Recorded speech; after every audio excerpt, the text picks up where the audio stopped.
or pants? Yes, can I offer you some blue jeans? Yeah. Okay. Well,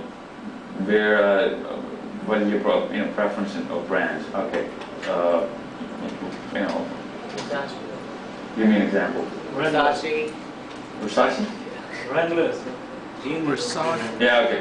Now I assume that you want this jeans, so what I do is I send it to you in the trial room, and then when you come back, I've actually got one of those babies wrapped. So what else do you want, sir? And now that is an assumptive clause by a retailer. Same thing apply on the phone. You got it? Now, what does that do to a customer? Imagine yourself in that shop buying that pair of jeans. You're under so much pressure because you cannot say no now. Why did you come in the shop and waste that shopkeeper's time in the first place? Right? That's one thing. Secondly, that's the biggest fear of window shoppers. They'll go in, and even though they're just window shoppers, but when it comes down to actual time of buying, they're so embarrassed that they, if the salesman is savvy enough and sharp enough, he actually makes sure he buys something. If not everything, then something. So he actually offers a lot of stuff. He does not go for the assumptive clause, and that's his fault. For a guy like me, if I go and walk in the shop, oh my God, I have to buy everything he has to offer. I call myself a nice guy, but I'm stupid. You know what I'm saying? I know the assumptive clause, and they're applying it to me, but still I get embarrassed, and I have to buy something. Why did I waste his time, right? Just like that on the phone, when he's asking you all the questions, that means he took a lot of time of yours. It does not matter who called who. The later part of the call, it does not matter. Okay? Once you've given him all the presentation, then you go for the assumptive clause. You assume that he has bought it, so you ask for details of where you're going to send it, and details of what he possibly, would choose from the list that you're given him. Got it? That's the assumptive clause. So do role play of this so that you can better understand the assumptive clause. And then we're going to go into the detail of assumptive clause. Because this is just, the bullets of what kind of clause we're going to cover. Then you'll know how easy it is once you practice it. Otherwise, whoever knows that he's applying an assumptive clause is, embarrassed more than the customer because he knows that he's just assuming the sale out of nothing. Right? So it needs just a little bit more practice than any other clause. Another sharp clause is porcupine clause. What is a porcupine? Everybody knows what a porcupine is, right? Porcupine is an animal which has all those, stings, what are those things called? Sharp needles. Yeah.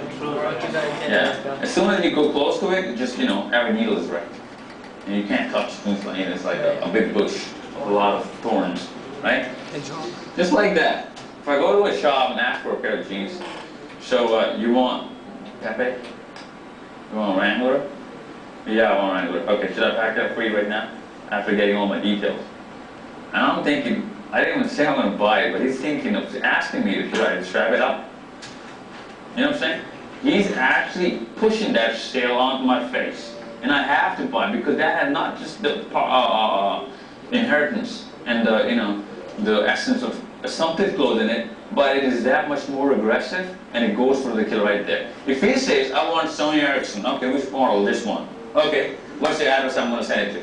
Now that's a porcupine clause. The customer is going to be baffled.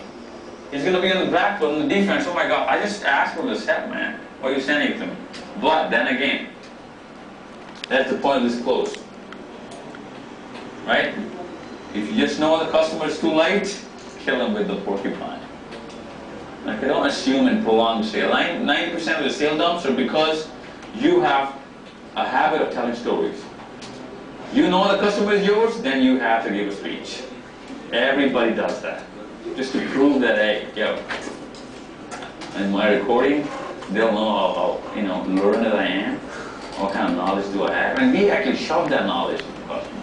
I mean, he does not want to know that speech afterwards. He asks for the order and then speech time. And that is admirable customer service. Thank you so much, and it was so lovely talking to you. And then you go over the levels. That happens, and during that time, the customer is thinking, you know what? Forget about it, man. Forget about it. No, it happens. Everybody. It happens to everyone. It's natural.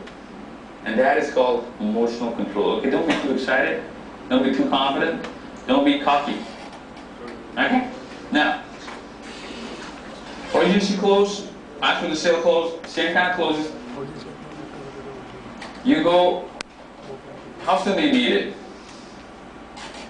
Okay, you how soon do you actually require? When is your contract ending? Right? That's your question.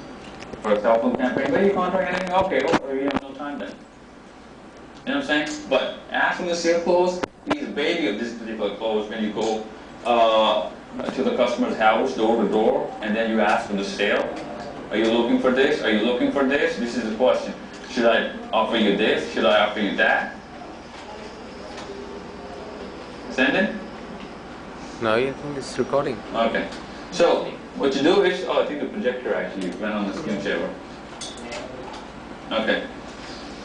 What you do is, when he asks for a particular model, then you ask for the sale right there. Right there. Do not waste a second. You have Sony Ericsson? Sure. You want Sony Ericsson? You know what I'm saying? Would you like me to send you Sony Ericsson? Sure. Right there. Right? But don't go for it because you have to actually know the prerequisites of these two closes. This is why I don't want to talk about them right now. What I want to talk about right now, I'm going to take most of the time, 5 minutes straight, for the trial close.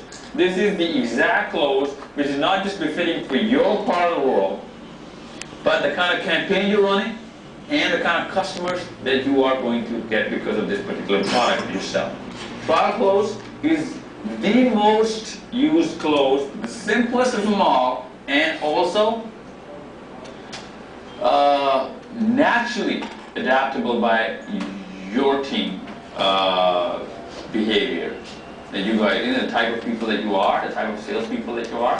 Trial close is naturally befitting for you. Very hard to imply, but once you have enough practice, trial close is the optimum close that you possibly can have. What is a trial close?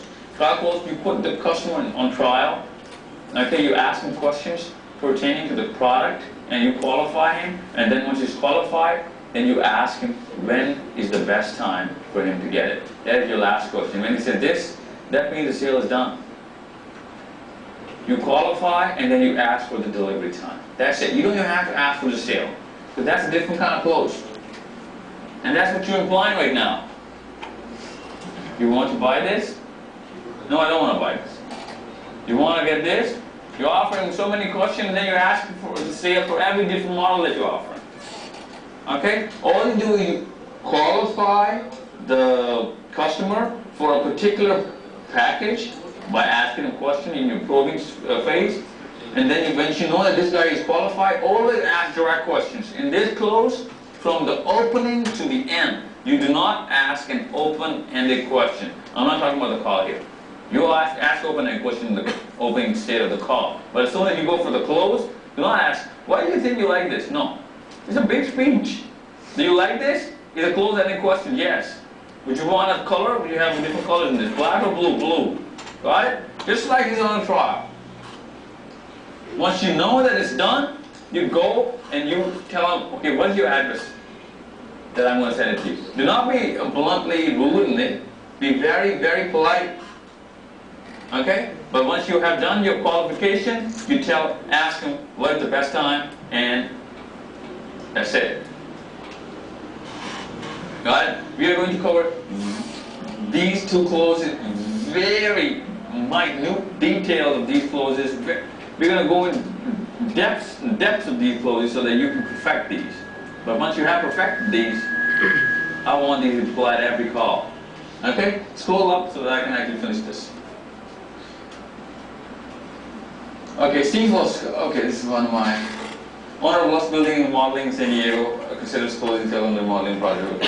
By the time you're ready to pop the question, it should be a rhetorical one. See, now you have to know what kind of rhetorical questions are applicable in your particular sales cycle, right? In the call. You should already know the answer. Just like on a date. So, we're meeting tomorrow? You know she's going to say yes. You have to ask so that she is not under her ego. I don't want to ask.